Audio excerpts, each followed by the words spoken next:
जो original form of Vande Mataram था 1897 कांग्रेस की सेशन के अंदर रहीयतुल्लाह सयानी एक मुसलमान थे, वो तक उसके अंदर थे और उनने भी पूरा वंदे मातरम गाया था। 1905 में हिंदू मुसलमान सब जो है वो एक साथ में वंदे मातरम गाते थे। और मैं फिर से एक बार वो सवाल दोहराऊंगा कि जब आपत्ति नहीं है, कांग्रेस के मुख्यालय में भी गाया गया, सभी लोग वहां पर खड़े थे, ठीक है, एक तस्वीर को लेकर विवाद खड़ा हो गया, लेकिन केरल में यही गीत को कह देना कि साहब पुरानी परंपरा चली आएगी, हम नहीं गाएंगे, तब फिर आरोप लगता है कि क्या कांग्रेस वहां पर इंडियन मुस्लिम लीग के साथ दबाव में है? देखिए प्रत्युष जी, वंदे मातरम से 80 साल तक तो किसी को कोई प्रॉब्लम ही नहीं था, लेकिन अचानक कल लास्ट ईयर आकर सरकार ने कहा कि देखो ये स्टैंजा भी ऐड होगा, वो भी होगा। तो ये जो विभाजनकारी मानसिकता है ना कहीं एक पार्टी, एक संगठन की जो 1905 से चली आ रही है, जब विद ड्यू रिस्पेक्ट मैं आपसे जानना चाहूंगा, आपने कहा कि मैं आपके नहीं सरल जी, बिल्कुल एक छोटा सा सवाल कि अगर 4 छंद इसमें जुड़ जाए तो इसमें देश बट कैसे जाएगा? ये विभाजन वाली कहां सी बात है? प्रत्युष जी, मैं उसी पे आ रहा हूं। हाँ। आप मुझे कर्सी देंगे 60 सेकंड्स का, है ना? यस एंड नो आंसर नहीं होता, ये डिबेट है तो उस पर डिबेट होगी।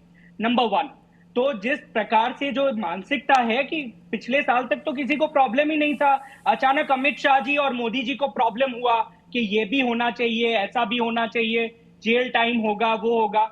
और ये जो सारे जो एस्पेक्ट्स हम आज डिबेट पर चर्चा कर रहे हैं, 1937 में उसके लिए कमिटी बनी थी। उसमें कौन था? राष्ट्रपिता महात्मा गांधी जी थे, राष्ट्रकवि रविंद्रनाथ टैगोर जी थे, और सभी की सहमति से एक डिसीजन लिया गया। उन्होंने, मैं मानता हूं कि हम सबसे ज्यादा उन सबको ज्ञान होगा, और उन्होंने जो देश हित में जो फैसला था वो उन्होंने लिया था। जहां तक आपने बार बार केरल की बात की, तो जब केरल में भी हमारे मुख्यमंत्री ने ओथ ली थी तभी भी वंदे मातरम गाया गया था। और आज जो भी रिकमेंडेशन है यूनियन मिनिस्ट्री का, यूनियन गवर्नमेंट का, उसको वो बात दिया है स्टेट गवर्नमेंट पर, तो इसमें तो कोई कंट्रोवर्सी की गुंजाइश ही नहीं है।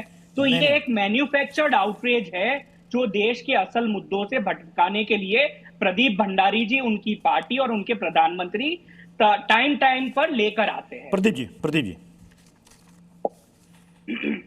देखिए, मेरे कांग्रेस के जो प्रतिद्वंदी हैं, दी ओपोनेंट हैं, उन्हें कहा कि भाई ये विभाजनकारी बात है और ये क्यों आए।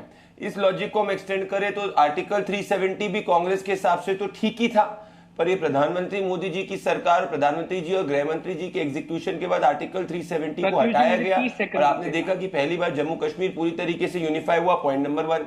पॉइंट नंबर 2, उन्होंने बोला कि भाई पहले दिक्कत नहीं थी, नहीं, जो original form of Vande Mataram था 1897 कांग्रेस की सेशन के अंदर रहीयतुल्लाह सयानी एक मुसलमान थे, वो तक उसके अंदर थे और उनने भी पूरा वंदे मातरम गाया था। 1905 में हिंदू मुसलमान सब जो है वो एक साथ में वंदे मातरम गाते थे और ब्रिटिशर्स के खिलाफ जो है पूरे वंदे मातरम को एज आजादी का उद्घोष यूज कर सकते थे। अब ये भी गलत है कि महात्मा गांधी ने ये बात को सही कहा। विवेक भाई को मैं करेक्ट करना चाहता हूं, because he is a student of history, but he is a student of partial history.